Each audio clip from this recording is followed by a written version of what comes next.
আমরা শান্তি শৃঙ্খলা বজায় রেখেন আলোচনার মাধ্যমে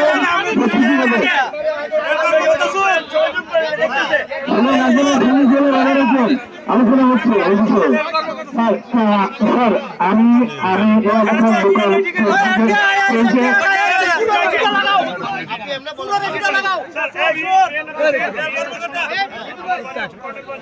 আমি এলাকাতে বিভিন্ন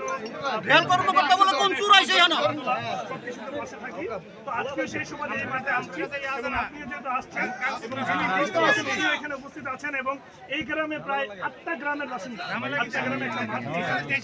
গ্রামের বাসিন্দা আছেন। তো আমার প্রশ্ন একটা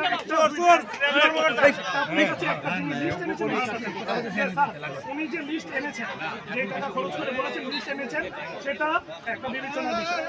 সেকেন্ড বিবেচনার বিষয় হচ্ছে স্যার 8টা গ্রামের প্রায় 10 থেকে 15,000 মানুষের মিনিমাম ইয়াং ছেলেরা রয়েছে 2 থেকে 1,500 যারা ইয়াং জেনারেশন স্কুলে পড়াশোনা করে স্টুডেন্ট তারা খেলার কোনো মাঠ নেই তারা এখানে খেলছেন। তো আমার কাছে যিনি লিস্ট এনেছেন ওনার কাছে আমার একটা দাবি থাকবে আপনি কি চান না আপনার সন্তান বা আপনারও তো গ্রামের মাঠ নেই আপনি এই আশেপাশের গ্রামের তো আপনার ভবিষ্যৎ আপনার সন্তানরা খেলাধুলায় থাকুক মাদক থেকে ফিরে আসুক খেলাধুলা যতদিন থাকে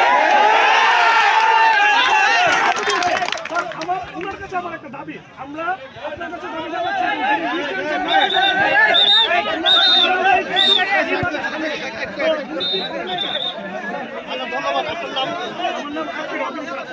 ধন্যবাদ।